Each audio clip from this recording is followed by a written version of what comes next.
দর্শক, বাংলাদেশ ব্যাংকের সহযোগিতায় এবং এমআরডি এর উদ্যোগে ব্যবসায়ী সামাজিক দায়বদ্ধতা বা সিএসআর নিয়ে ৭১-এর বিশেষ অর্থ সংলাপে আপনাদের স্বাগত জানাই আমি সৈয়দ ইশতিয়াক রেজা। আমাদের আজকের আলোচ্য বিষয় আর্থিক খাতে সিএসআর বর্তমান ও ভবিষ্যৎ প্রেক্ষাপট। আর এই বিষয়ে কথা বলতে আমরা স্টুডিওতে আমন্ত্রণ জানিয়েছি দুজনকে। আমার ঠিক বায়ে আছেন বাংলাদেশ ব্যাংকের ডেপুটি গভর্নর এস.কে সুর চৌধুরী এবং তারপরে আছেন মোয়াজ্জেম হোসেন, সম্পাদক দ্য ফাইন্যান্সিয়াল এক্সপ্রেস। আপনাদের দুজনকে স্বাগত আমাদের স্টুডিওতে। এস.কে সুর চৌধুরী, শুরুতেই আপনার কাছে যেতে চাই যে আজকে তো সিএসআর একটি খুবই আলোচ্য বিষয় এবং আমরা দেখতে পাচ্ছি যে বাংলাদেশ ব্যাংক গত বছরে ব্যাংক এবং আর্থিক খাতের যারা যেসব প্রতিষ্ঠান আছে তাদেরকে বেশ উৎসাহিত করছে এবং তাদের কার্যক্রম সিএসআর ক্ষেত্রে বেশ জোরালো হচ্ছে। এই যে আপনারা উৎসাহিত করছেন, এখন পর্যন্ত কি ধরনের ফলাফল পেয়েছেন ব্যাংকিং সেক্টর থেকে আপনাদের এই উদ্যোগের ফলে? ধন্যবাদ আপনাকে। দেখুন, যে একটা টেকসই উন্নয়নের পূর্বশর্তই হচ্ছে সামাজিক দায়বদ্ধতামূলক এবং দায়িত্ববোধ সম্পন্ন কম্পিটিটিভ বিজনেস।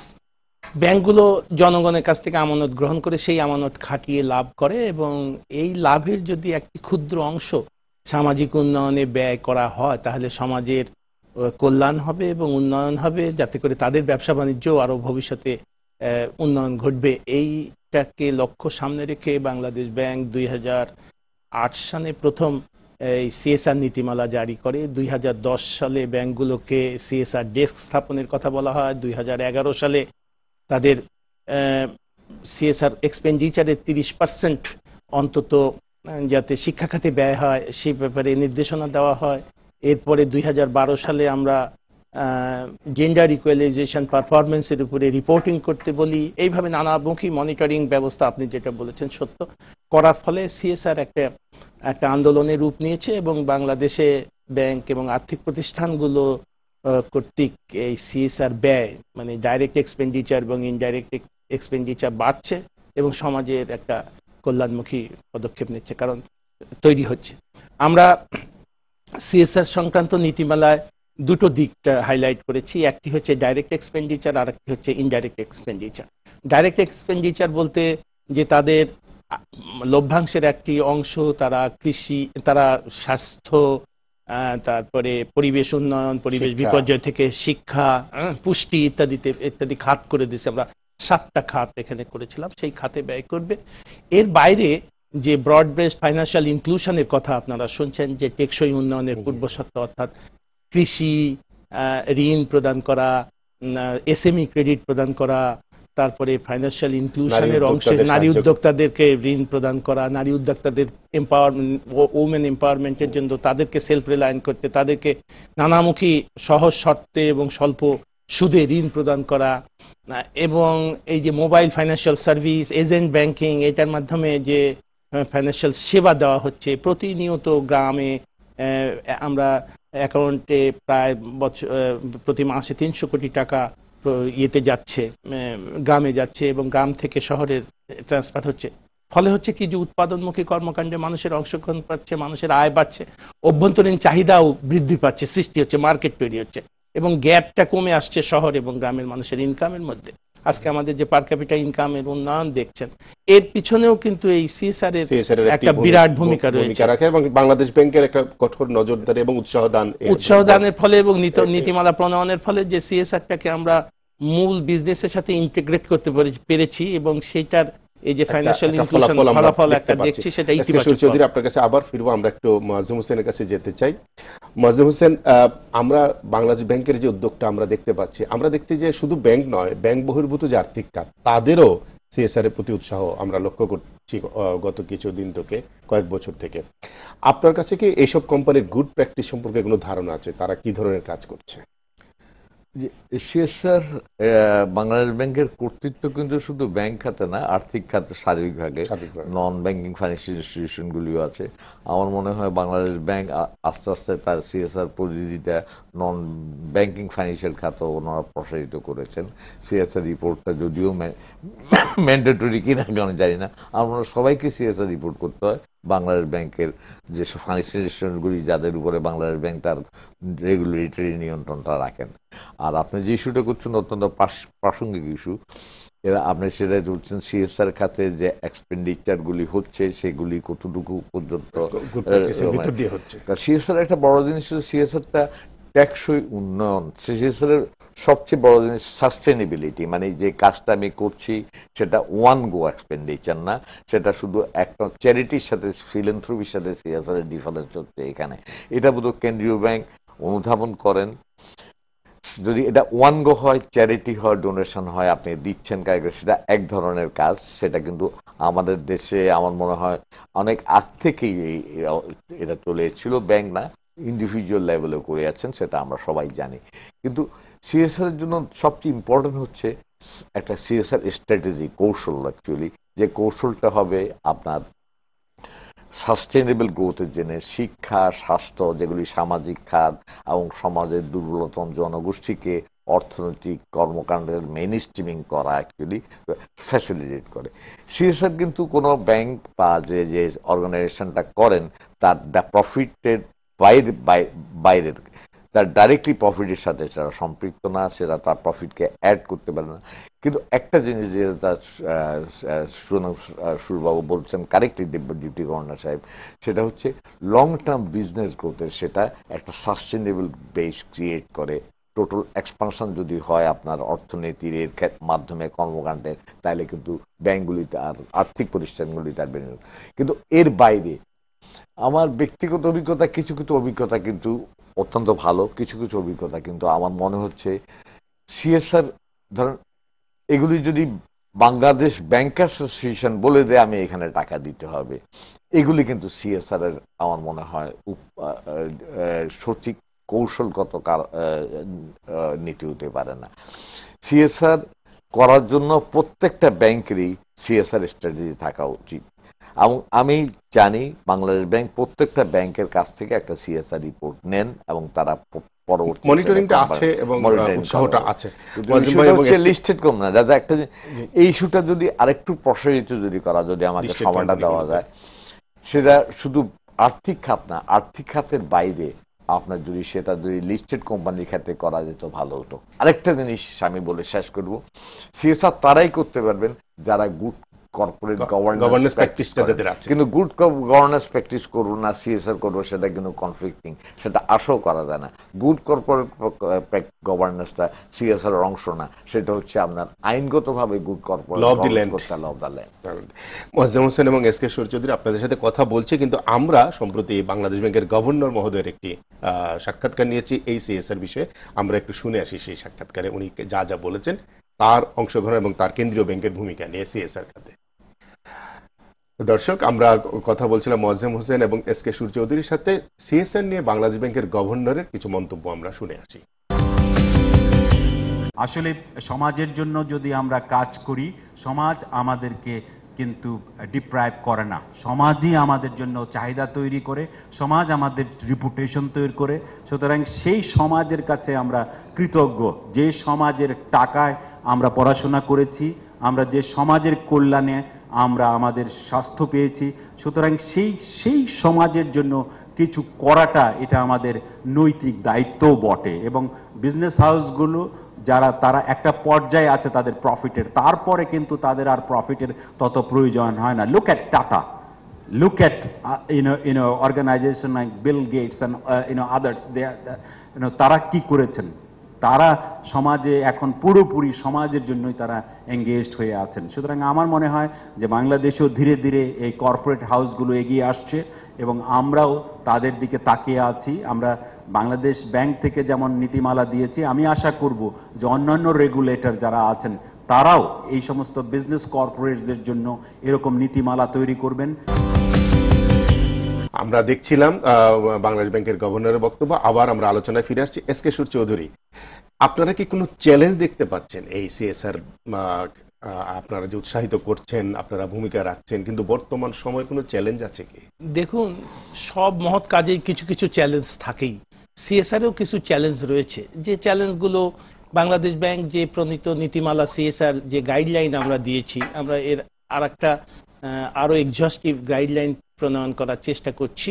সেটা হওয়ার আগে এখনো একটা নীতিমালা রয়েছে, সেই নীতিমালার আওতায় অনেক সময় দেখা যায় চ্যালেঞ্জগুলোর ভিতরে যে সিএসআর আমরা স্কলারশিপ প্রোগ্রামের কথা ধরুন, এখন এই স্কলারশিপটা দুস্থ চর অঞ্চলে গরিব মেহনতি মানুষ যারা প্রকৃত স্কলার ছেলে অথচ গরিব তাদেরকে দিচ্ছে, অনেক ব্যাংক উচ্চ পর্যায়ে দিচ্ছে, কিন্তু এইটার ইম্প্যাক্ট কি হচ্ছে, প্রপারলি একই অঞ্চলে যাচ্ছে কিনা নাকি সারা দেশের ভিতরে ডিস্ট্রিবিউশন হচ্ছে কিনা, এইগুলোর অ্যাসেসমেন্ট একটু সময়সাধ্য সময় ব্যাপার, বিশ্লেষণ এগুলোর একটু কিছু চ্যালেঞ্জ রয়েছে। আবার অনেক সময় সিএসআর যারা দেন যে সমস্ত ব্যাংক এবং আর্থিক প্রতিষ্ঠান, তা বিশেষ পার্সোনাল রিলেশনশিপের উপর ভিত্তি করে কোনো সময় হয়, কোনো সময় বিভিন্ন অঞ্চলে তার নিজস্ব অঞ্চলে বা নিজের কোনো কারো তার নির্বাচনী অঞ্চলে প্রেফারেন্স থাকে, অথচ তার চাইতেও বেশি ডিজার্ভিং এরিয়াতে সেখানে দেওয়া হচ্ছে না, অথবা অনেক সময় অধিক্রমণ হয়, একই জায়গায় অনেক ব্যাংক যায়, একই খাতে বেশি হয়ে যায়,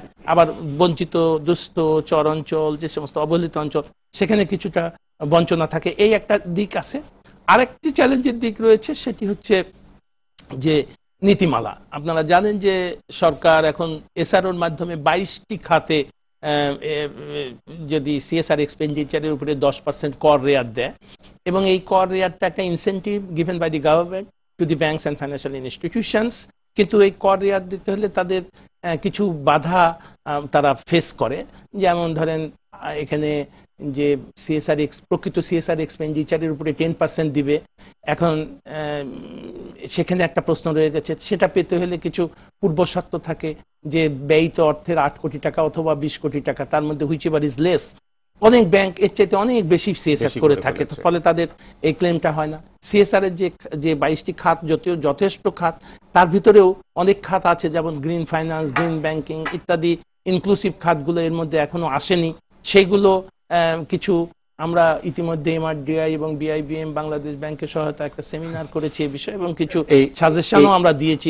এই চ্যালেঞ্জগুলো সহ অন্যান্য বিষয় নিয়ে আমরা আবার একটা ছোট্ট বিরতিতে যাব। আমরা দর্শক, আপনারা দেখছেন ৭১ অর্থ সংলাপ, একটা ছোট্ট বিরতি নিচ্ছি, ফিরে আসছি এখনই, সঙ্গে থাকুন।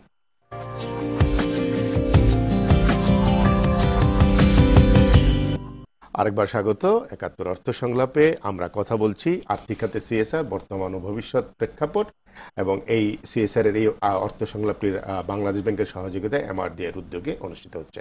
আমি মোয়াজ্জেম হোসেন আপনার কাছে ফিরছি আলোচনায়। আমরা জানি যে বাংলাদেশের অর্থনীতিতে একটি বড় ধরনের ভূমিকা ছিল দাতা সংস্থার অনুদান, কিন্তু সেটা ধীরে ধীরে ধীরে ধীরে কমছে বিভিন্ন বৈশ্বিক প্রেক্ষাপটের কারণেই। আমরা কি এই যে অনুদানের অর্থ, তার বিকল্প ভাবতে পারি সিএসআর কে? আমি ব্যক্তিগতভাবে এটা মনে করি না এটা সম্ভবপর, কারণ সিএসআর এর অনুদান বিদেশি থেকে অনুদানের পরিমাণ এমনি বিশ্বব্যাপী কমছে, যেটা গ্র্যান্ড বলেন, আমরা যে বড়োইং করি ক্যাপিটাল, সেটা কনসেশনাল বড়োইং করি আমরা, সেটা ইনফ্রাস্ট্রাকচার অন্যান্য খাতে সে সমস্ত প্রজেক্ট বা সেগুলির সাথে সিএসআর অ্যাক্টিভিটির একটা আরেকটা সাবস্টিটিউট না। সিএসআরটা মেইনলি সিএসআর কিন্তু ধরে নিতে হবে, আমার মনে হয় সবাই এগ্রি করবেন, এটা কিন্তু একটা ভলান্টারি প্রক্রিয়া। যখনই সিএসআরটা আপনার কম্পালসারি করে দিবেন, তাইলে কিন্তু সিএসআরকে এটা আঙ্গিকটা পরিবর্তন হয়ে যাবে, তাইলে সে এক্সপেন্ডিচারটা অ্যালাউবল এক্সপেন্ডিচার করতে হবে আপনাকে। সিএসআর ইজ এটাকে যে করতে হবে বাধ্যবাধকতা না, এটা ভলান্টারি। সেখানে বাংলাদেশ ব্যাংক কি করছেন বর্তমানে, আমার মনে হয় বাংলাদেশ ব্যাংকের নীতিমালাগুলি বলছেন যে এই নীতিমালার আলোকে সিএসআর করলে বাংলাদেশ ব্যাংকের কাছে সেটা মনে হবে সত্যিকার অর্থে। এখানে বাংলাদেশ ব্যাংক খুব মাইক্রো ম্যানেজমেন্ট করতে গেলে বাংলাদেশ ব্যাংকের পক্ষে ডিফিকাল্ট হবে। বাংলাদেশ ব্যাংক কেন্দ্রীয় ব্যাংকের আমার মনে হয় প্রত্যেকটা ব্যাংকের কাছ থেকেই ওই তাদের সিএসআর স্ট্র্যাটেজিটা নেওয়া উচিত, এবং স্ট্র্যাটেজিটা হচ্ছে আপনি কোন কোন এরিয়াতে যাচ্ছেন এবং তাদের নীতিমালার আলোকে যাচ্ছেন কিনা, ওনারা একটু সার্বিক আঙ্গিকে দেখছেন ব্যাপারটা। সুতরাং ব্যাংকগুলি সেই আঙ্গিকে তাদের সিএসআরটা স্ট্র্যাটেজিটা ড্র এটা দেখতে পারেন। কিন্তু মাইক্রো ম্যানেজমেন্ট যদি কেন্দ্রীয় ব্যাংক করতে যান, মাইক্রো ম্যানেজমেন্ট মানে ম্যান্ডেটরি ল্যান্ডিংয়ের মতো, আমি এগুলির এগেনিস্ট পার্সোনালি, এটা আমার বিলিভ ম্যান্ডেটরি এগুলি দ্বারা কিন্তু আপনার বেনিফিটেড হবে না।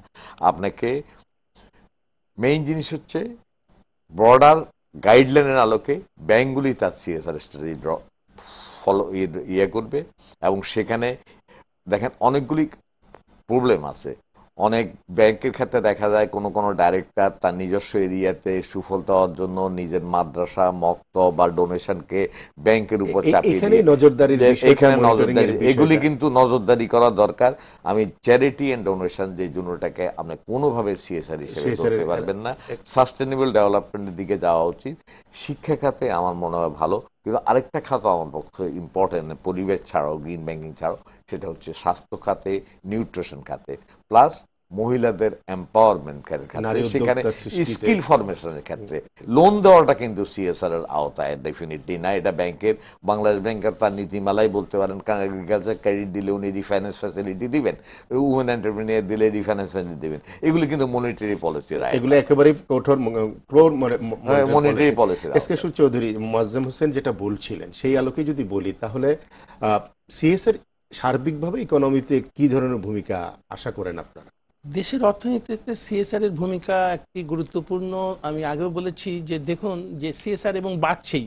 আমরা যখন 2009 সালে ব্যাংকগুলো সিএসআর করি, তখন 2009 সালে ব্যাংকগুলো সিএসআর এক্সপেন্ডিচার ছিল 55 কোটি টাকা। 2013 সালে এসে এটা দাঁড়িয়েছে 452 কোটি টাকা, গড়ে 250 কোটি টাকা করে গত 5 বছরে সিএসআর এক্সপেন্ডিচার ব্যাংকগুলো করছে। এর তো একটা সামাজিক ইফেক্ট অবশ্যই রয়েছে। এখন আমরা এটার অ্যাসেসমেন্ট করার চেষ্টা করছি। ব্যাংকগুলো নিজস্ব একটা সেলফ অ্যাসেসমেন্ট থাকতে হবে, আর একটা ইম্প্যাক্ট স্টাডি, যে এটার সামাজিক, পরিবেশগত এবং অর্থনৈতিক কীরকম হচ্ছে, এটাকে এখন আমরা কোয়ান্টিফাই করতে পারিনি। তবে আমরা দেখছি যে জিনিসটা মোয়াজ্জেম ভাই যেটা বলছিলেন, উনি যে সিএসআরটা ইয়ের কোনো বিকল্প নয়, অনুদানের কোনো বিকল্প নয়, গ্র্যান্টের কোনো বিকল্প, বরং এটি সম্পূরক হিসাবে মেইন স্ট্রিমে নিয়ে আসতে হবে। সেটা হচ্ছে একদিকে যেমন পাবলিক প্রাইভেট পার্টনারশিপে গভর্নমেন্টের নীতিমালায় দেশের টেকসই উন্নয়নের জন্য অর্থ, তার সাথে বিদেশি বিনিয়োগ বা বিদেশি অনুদান বা বেসরকারি সংস্থাগুলোর অনুদান, একই সাথে আমাদের এই যে সিএসআর, এই সিএসআর ডাইরেক্ট এক্সপেন্ডিচার এবং এই যে financial inclusion, yes it is also CSR, এই কারণের জন্য যে তারা এটা না করলেও পারতো, তাদের জন্য তারা করছে। এটা একটা বিরাট ব্যাপার। একটা এজেন্ট ব্যাংকিং, একটা মোবাইল ফাইন্যান্সিয়াল সার্ভিস, একটা রিমোটেস্ট এরিয়ার collateral free agricultural basis, empowerment of উইমেনের জন্য 10% সমাজের উন্নয়ন হচ্ছে, মানুষের আয় বাড়ছে এবং ডিমান্ড বাড়ছে, ফলে দারিদ্র্য কমছে, প্রবৃদ্ধিতে বাড়ছে। আমরা এত কিছু পরেও কিন্তু 6.6+ এই যে ওয়ার্ল্ড রিসেশন, এই যে আমাদের পলিটিক্যাল বৈরিতা, সবকিছু সত্ত্বেও কিন্তু আমরা এখন পর্যন্ত আমাদের, আপনি জিডিপি গ্রোথের দিকে যদি তাকান, আপনি যদি আমার ফরেন এক্সচেঞ্জ রিজার্ভের দিকে যদি তাকান, এক্সচেঞ্জ রেটের দিকে যদি তাকান, অত্যন্ত শক্তিশালী ভিতের উপর বাংলাদেশের অর্থনীতি দাঁড়িয়ে রয়েছে। এবং এর ভিতরের অর্থনীতির ভিতরের শক্তিও এখন মানে যথেষ্ট ভিত মজবুত এবং শক্তিশালী ভূমিকাও রাখছে, এবং তাতে এতে আরো এর ভূমিকাও অস্বীকার করা যায়। মোয়াজ্জেম হোসেনের কাছে আবার আসছে। মোয়াজ্জেম ভাই, আপনি বিরতির আগে একটি কথা বলছিলেন যে শুধুমাত্র ব্যাংক বা আর্থিক প্রতিষ্ঠান নয়, এর বাইরের যে প্রতিষ্ঠানগুলো আছে তাদেরকেও সিএসআর উৎসাহিত করতে পারলে রেজাল্ট আরো ভালো পাওয়া যেত। সেই ক্ষেত্রে কি অ্যাডভোকেসি বা প্রচার প্রচারণার একটা বড় ভূমিকা আছে বলে আপনি মনে করেন? জি, প্রচার প্রচারণার একটা ভূমিকা নিঃসন্দেহে আছে। আপনি ভালো কথা, প্রাসঙ্গিক ইস্যু এখানে তুলেছেন। আমার মনে হয় সেখানে অ্যাওয়ারনেসটা, ক্যাম্পেইনটা, এবং অ্যাওয়ারনেসটা ক্যাম্পেইনটা কিন্তু ফোকাস হওয়া উচিত সিএসআর বলতে কি বুঝায়, কনসেপচুয়াল ক্ল্যারিটি। আমাদের দেখে যেটা ইস্যুটা এসছে, ডোনেশন আর সিএসআর এক কথা না, এক কথা না। সিএসআর এর মেইন জিনিস আছে অ্যাওয়ারনেসটা, প্রচার, এবং সেটাকে যদি আমরা সচেতনতা সৃষ্টিতে, এবং সিএসআর বলতে যা বোঝায় এবং আমাদের প্রাসঙ্গিক প্রয়োজনীয়তাগুলি অনুধাবন করা সৃষ্টির ক্ষেত্রে। এবং আপনি যেটা বলছিলেন যে তাদেরকে আগে তাদের কর্পোরেট গভর্নেন্সটা ঠিক করে নিতে হবে, আর ফাইন্যান্সিয়াল, আপনি যেটা বলছেন অন্যান্য, আমার মনে হয় এটা বৃহত্তর আঙ্গিকে দেখা উচিত। ফাইন্যান্সিয়াল বাংলাদেশ ব্যাংক এখানে তার লিড ভূমিকা পালন করেছেন, আর্থিক অনুষ্ঠান প্রতিষ্ঠানগুলো, এসসিসি হয়তো লিস্টেড কোম্পানির ক্ষেত্রে করতে পারেন, কিন্তু আমার মনে হয় এর বাইরে অনেকগুলি কোম্পানিও কিন্তু সিএসআর অ্যাক্টিভিটির সাথে করে, অনেকেই করছে, এবং আমরা দেখছি। আমরা একটা জিনিস দেখা উচিত, যেটা আমার মনে হয় সিএসআর সব নীতিমালার সাথে সরকারের ফিসক্যাল নীতিমালার একটা সংগতি থাকা উচিত, সমন্বয় থাকা উচিত। আমরা প্রায় শেষ পর্যায়ে চলে আসছি। এসকে চৌধুরী, আপনার কাছে শেষ প্রশ্ন আমার, যে কি ধরনের পরিবেশ আশা করেন কোম্পানিগুলোকে বা প্রতিষ্ঠানকে সিএসআর এর প্রতি আগ্রহী করে তুলতে? সিএসআর এর প্রতি আগ্রহী করতে হলে কোম্পানি, ব্যাংকও একটি কোম্পানি, ব্যাংক, আর্থিক প্রতিষ্ঠান বা অন্যান্য সকল কোম্পানির ক্ষেত্রেই যে জিনিসটি থাকতে হবে সেটি হচ্ছে যে সেখানকার নিজস্ব পরিবেশ, অর্থাৎ আগে সেখানকার কর্মচারী তাদের অঙ্গীকার। কর্মকর্তা তাদের অঙ্গীকার, প্রথম কথা তাদের একটা নীতিমালা থাকতে হবে, তাদের একটা স্ট্র্যাটেজি থাকতে হবে এবং সেটা লিখিত স্ট্র্যাটেজি থাকতে হবে এবং একই সাথে কর্মপরিবেশ সৃষ্টি করতে হবে এবং সেইটির প্রয়োগ হবে মানে আপনার কোনো লৈঙ্গিক বৈষম্যবিহীন ভাবে, কোনো ধরনের বৈষম্য বিহীন হবে, সেখানে সমভাবে প্রযোজ্য এই সুবিধাগুলো দিতে হবে। আর কিছু সেখানকার কর্মকর্তা সেখানকার কর্মচারীদের পরিবেশ আগে নিশ্চিত করতে হবে। এই ধরনের পরিবেশ যদি বিরাজ করানো যায় কোম্পানিতে, এখন আমার একটি কোম্পানি আছে যে কোম্পানিতে আমি এখানে আমার 40% মহিলা কাজ করে, সেখানে বহু ম্যারিড মহিলা আছে, বাচ্চা কাচ্চা আছে, তাদের জন্য কোনো দিবা শিশু কেন্দ্র বা কোনো ডে কেয়ার সেন্টার নেই বা করা হচ্ছে না, তাদের পয় নিষ্কাশনের ব্যবস্থা নেই, তাদের ওখানে ইউটিপি প্ল্যান্ট নাই, অথচ আমি 50 লক্ষ টাকার একটা অনুদান দিয়ে দিচ্ছি আর একটা জায়গায় একটা মাদ্রাসা উন্নয়নের জন্য বা স্কুল তৈরি করার জন্য। এইটি প্রকৃত অর্থে নয়, যেটা মোয়াজ্জেম হোসেন বলছিলেন যে মোয়াজ্জেম ভাইয়ের সাথে একমত করে আমরা বলছি যে সিএসআর কনসেপ্ট, এবং আমরা কিন্তু আমাদের যে নীতিমালা, if you look at the CSR policy of Bangladesh Bank, সেখানে কিন্তু শুধু অনুদান বা ফিলান্থ্রপিক অ্যাক্টিভিটিসকে সিএসআর ধরা হয় না, সিএসআর এর একটা নির্দিষ্ট সংজ্ঞা রয়েছে। এখন donation to a club is not considered as CSR activities by the Bangladesh Bank. আমরা যে অ্যানুয়াল রিপোর্ট বের করি সেখানে এই যে আপনি 452 কোটি টাকার হিসাব আমি দিলাম যে গত বছরে সিএসআর ব্যয় হয়েছে, আমি কিন্তু টোটাল রিপোর্টেড এক্সপেন্ডিচার না, টোটাল রিপোর্টেড এক্সপেন্ডিচার যদি ধরতাম তাহলে হয়তো এটা 1000 কোটি টাকা ছাড়িয়ে যেত। আমরা প্রত্যাশা করব যে আপনারা যেটা বলছিলেন যে সিএসআর তার কনসেপ্ট অনুযায়ী এগিয়ে যাবে বাংলাদেশে, এবং শুধু আর্থিক খাত নয়, আর্থিক খাত অবশ্যই ভূমিকা রাখছে বাংলাদেশ ব্যাংকের ভূমিকার কারণে অন্যান্য খাতও, অন্যান্য প্রতিষ্ঠান এবং কোম্পানিও এগিয়ে আসবে। মিস্টার এস.কে চৌধুরী এবং মোয়াজ্জেম হোসেন, আপনাদের দুজনকে অসংখ্য ধন্যবাদ একাত্তরকে সময় দেওয়ার জন্য। আপনাকেও অসংখ্য ধন্যবাদ, দর্শকদেরকেও ধন্যবাদ। দর্শক, আজকের মতো একাত্তর সংলাপ এখানেই শেষ করছি। দেখা হবে আগামীকাল ঠিক এই সময় একাত্তরের পর্দায়। সবাই ভালো থাকুন, একাত্তরের সাথে থাকুন।